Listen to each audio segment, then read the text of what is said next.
साथियों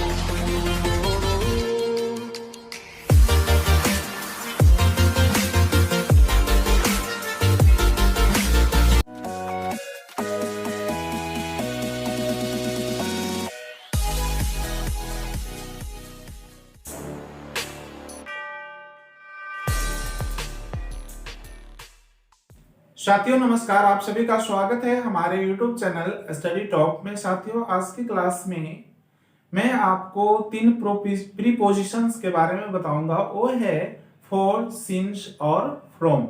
फ्रेंड्स ये भी आप जान लीजिए कि इससे पहले मैंने बहुत सारे स्ट्रक्चर्स रूल्स बताए हैं जिसके सहायता से आप हिंदी वाक्यों को अंग्रेजी में आसानी से ट्रांसलेट कर सकते हैं और इंग्लिश वाक्यों को आप हिंदी में समझ सकते हैं। इस तरह कहे तो बहुत सारे छोटे छोटे वाक्यों को बनाने के लिए आपको मैंने अब तक रूल्स जो हैं वो प्रोवाइड कर दिया है। आप इसे हमारे यूट्यूब चैनल स्टडी टॉक के प्लेलिस्ट में जाकर के देख सकते हैं। वहां पे स्पेशल इंग्लिश ट्रांसलेशन का एक प्लेलिस्ट बना हुआ है जिसमें बहुत सारे स्ट्रक्चर रूल दिए गए हैं। उससे आप सहयोग लेकर के देख करके आप अंग्रेजी को सीख सकते हैं। लेकिन अब आपको जो चाहिए वो मैं देने जा रहा हूं प्रीपोजिशन। फ्रेंड्स चूंकि अब छोटे बड़े वाक्यों को आप बनाने के लिए सीख लिए हैं, बट उनसे भी बड़े वाक्यों को बनाने के लिए इंग्लिश न्यूज़पेपर या फिर अन्य टेक्स्ट बुक को पढ़ने के लिए आपको प्रीपोजिशन का भी जानना बहुत जरूरी है। क्योंकि प्रीपोजिशन फ्रेंड्स प्रीपोजिशन जो है इसका हिंदी शब्द होता है संबंध बोधक अवयव। संबंध बोधक अवयव हिंदी में इसे बोलते हैं। प्रीपोजिशन का काम क्या है फ्रेंड्स कि किसी एक नाउन को दूसरे नाउन के बीच जो संबंध है उसको बतलाने के लिए, संबंध को व्यक्त करने के लिए किया जाता है। नजदीकी को बतलाने के लिए, उससे जो जुड़ाव है एक नाउन को दूसरे नाउन से, इसको बतलाने के लिए किया जाता है। तो ये कह सकते हैं कि शब्दों को जोड़ने के लिए आपको प्रीपोजिशन का होना आवश्यक है। तो होना जब आवश्यक है किसी सेंटेंस को बनाने के लिए, तो इसकी जानकारी भी आपको होना आवश्यक है। तो फ्रेंड्स आज से क्लास में आपको स्टार्ट कर रहा हूं प्रीपोजिशन का, जिसमें आपको फर्स्ट क्लास में देने जा रहा हूं फॉर, सिंस और फ्रॉम का। तो चलिए देखते हैं।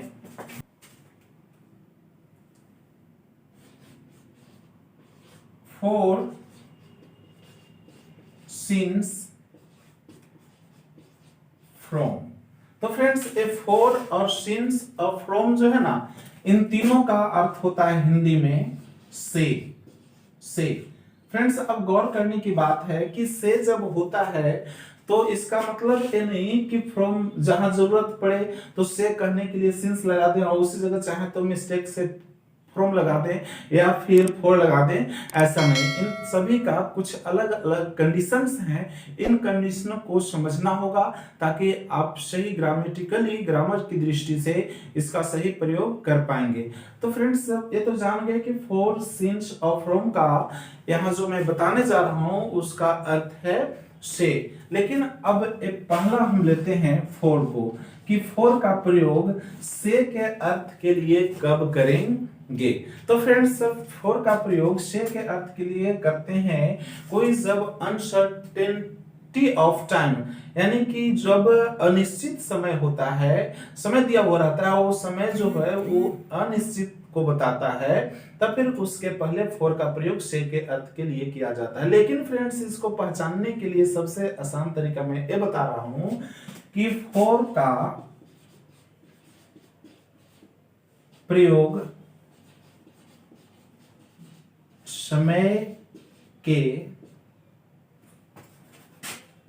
समय की संख्या के पहले किया जाता है। तो फ्रेंड्स यहाँ पे देख रहे हैं फॉर का प्रयोग समय की संख्या के पहले किया जाता है। समय की संख्या के पहले फॉर का प्रयोग से के अर्थ में किया जाता है, से बतलाने के लिए, तब हिंदी अर्थ से होता है। फ्रेंड्स जैसे में देखिए एज फॉर 2 आवर्स, मतलब हुआ कि 2 घंटा से। 2 घंटा से क्या है, घंटों की संख्या है, घंटों की संख्या है। 3 डेज, 3 डेज क्या है, दिनों की संख्या है, तो दिन का नाम नहीं ना है फ्रेंड्स, दिनों की संख्या है। 4 मंथ्स, ये क्या है, महीनों का की संख्या है, महीनों का नाम नहीं है, संख्या है। 10 years etc।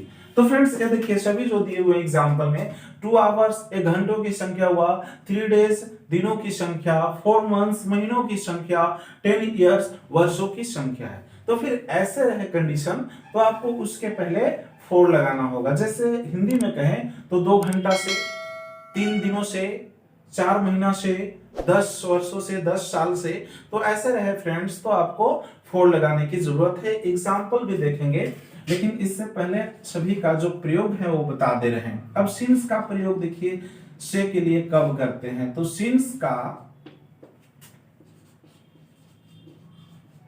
का प्रयोग समय के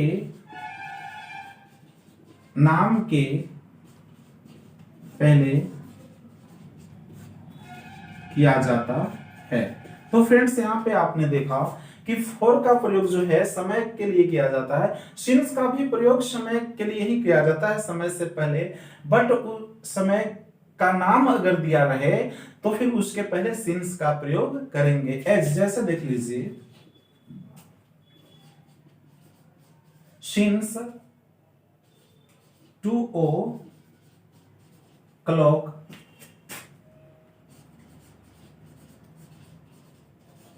मंडे जनवरी etc।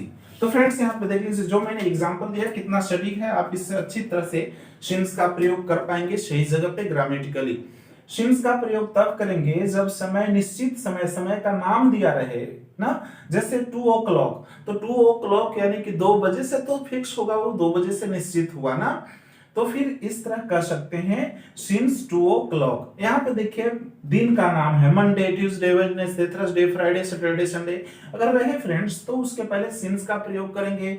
मंथली नेम जनवरी, फरवरी, मार्च, अप्रैल, मई, जून, जुलाई, अगस्त, सितंबर, अक्टूबर, ऐसे हो जनवरी महीना का नाम तो उसके पहले सिंस का प्रयोग करेंगे। ठीक उसी तरह जैसे वर्ष का नाम हो 2010, 2011, 12, 13, 14 जो भी हो वर्ष का नाम हो तो उसके पहले फ्रेंड्स क्या करना है, सिंस का यूज करना है। किस चीज के लिए, तो से को बतलाने के लिए, यानी से के बतलाने के लिए समय के पहले फॉर का प्रयोग करना है, से को बतलाने के लिए समय के पहले ही सिंस का प्रयोग करना है।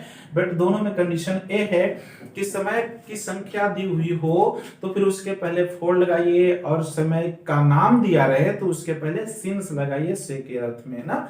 तो फ्रेंड्स तीसरा जो है प्रयोग वो है आपको फ्रॉम का। फ्रॉम का भी हिंदी क्या होता है फ्रेंड्स, तो से होता है, लेकिन फ्रॉम का प्रयोग, फ्रॉम का प्रयोग अलगाव,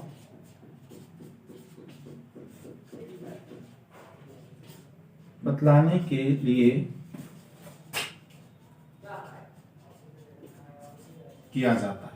फ्रेंड्स फ्रॉम का प्रयोग अलगाव को बतलाने के लिए, दूरी को बतलाने के लिए किया जाता है। जब ये पता चलता है कि कोई वस्तु, कोई इंसान एक स्थान को छोड़ करके दूसरे स्थान यानी कि वहां से हट रहा है, अलग हो रहा है, तो इस बात को बतलाने के लिए से के अर्थ में फ्रॉम का प्रयोग इंग्लिश में करते हैं। फ्रेंड्स अलगाव को बतलाने के लिए मुख्य रूप से कहें तो अलग होने के लिए। अब इन तीनों का फ्रेंड्स एग्जाम्पल देते हैं और एग्जाम्पल से आप अच्छी तरह से बेहतर समझ पाएंगे। जैसे देखिए यहाँ पे फ्रेंड्स फोर ना, अब एक बात और भी समझ लीजिए कि फोर का मतलब ए भी होता है। फोर का मतलब के लिए, क्या होता है फ्रेंड्स, के लिए, और सिंस का मतलब होता है चूंकि, चूंकि।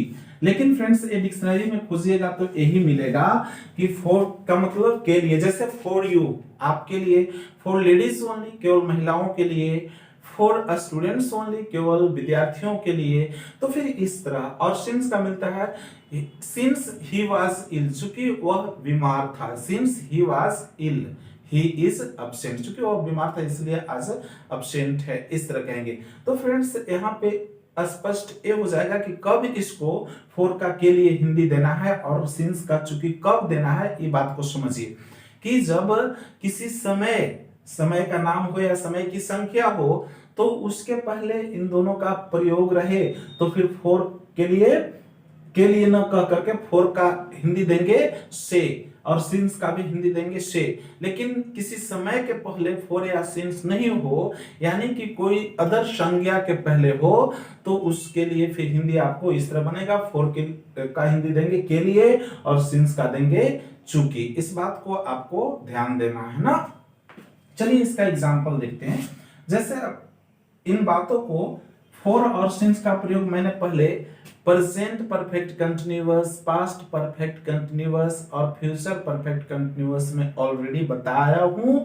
इसका प्रयोग फोर और सिंस का प्रयोग नेसेसरी होता है present perfect continuous, past perfect continuous और फ्यूचर परफेक्ट कंटिन्यूअस में, क्योंकि उसमें काम को स्टार्टिंग होने का समय दिया हुआ रहता है, वैसे समय के साथ फोर और सिंस का आता है। इसीलिए हम भी आज की क्लास में इसका जो एग्जांपल देने जा रहा हूं वो आपको परफेक्ट कंटिन्यूअस टेंस से ही दूंगा फ्रेंड्स। जैसे ही has been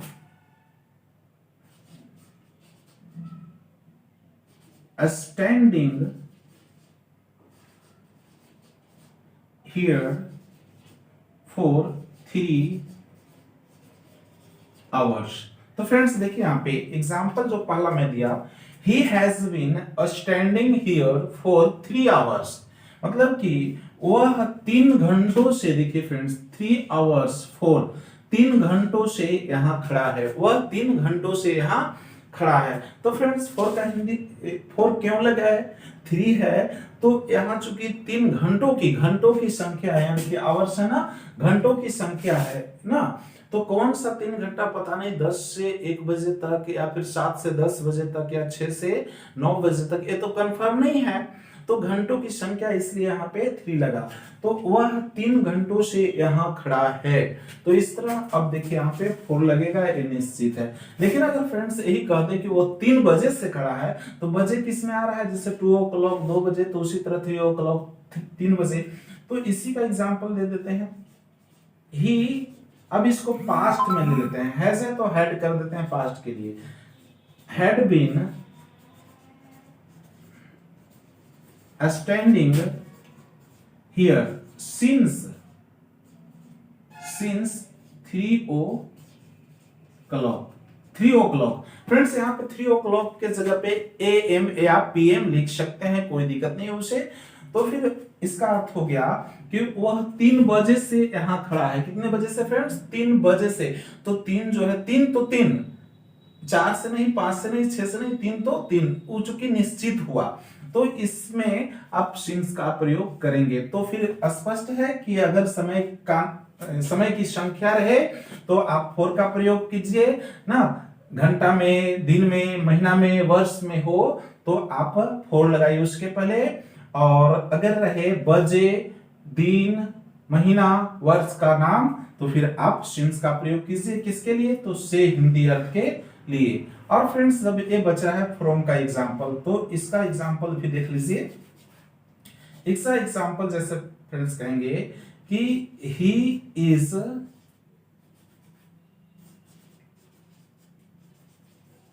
coming from Patna, he is coming from Patna. वह पटना से क्या कर रहा है फ्रेंड्स, कमिंग, आ रहा है। He is coming from Patna, कहां से आ रहा है, पटना से आ रहा है ना। तो जब पटना से वो आ रहा है और कहीं के लिए आ रहा है, तो पटना से तो अलग हो रहा है फिक्स। एक तरफ तो नजदीकियां बढ़ रही है, लेकिन एक तरफ तो दूरियां भी बढ़ रही है ना। जैसे पटना से वो हट रहा है तो पटना से अलग हो रहा है। जैसे अगर कहेंगे कि पेड़ से पत्ते गिर रहे हैं, क्या है, पेड़ से पत्ते गिर रहे हैं, leaves are falling from tree, तो पेड़ से पत्ते गिर रहे हैं, तो पेड़ से बिल्कुल अलग हो रहे हैं पत्ते। तो इस तरह अब वहां पे पेड़ से पत्ते गिर रहे हैं तो फ्रॉम का प्रयोग करेंगे, अलगाव के लिए, से के लिए। तो फ्रेंड्स ये भी जो है फ्रॉम से के लिए हुआ ना। तो इस तरह मुझे उम्मीद है आप अच्छी तरह से समझ पाए होंगे फोर, सिंस और फ्रॉम का। फोर सिंस का से के अर्थ के लिए तब जब समय के पहले प्रयोग किया जाए, अदरवाइज समय के पहले ना हो, नाउन हो उसके बाद, यानी कि नाउन के पहले हो तो फॉर का अर्थ हो जाता है के लिए और सिंस का अर्थ हो जाता है चूंकि, और फ्रॉम का प्रयोग केवल अलगाव को बतलाने के लिए, दूरियां को बतलाने के लिए से के अर्थ में किया जाता है। तो फ्रेंड्स, यदि हमारे चैनल में आप नए हो तो सब्सक्राइब कर लो इसी तरह के इंग्लिश की जानकारी को प्राप्त करने के लिए, ताकि मैं वीडियो जब भी अपलोड करूं अपने चैनल पे तो इसका नोटिफिकेशन आप तक पहुंच जाए। और यदि पुराने हो तो फिर आप इस वीडियो को लाइक जरूर करो। फिर मिलते हैं अगले वीडियो में, तब तक के लिए आप सभी को बहुत बहुत धन्यवाद।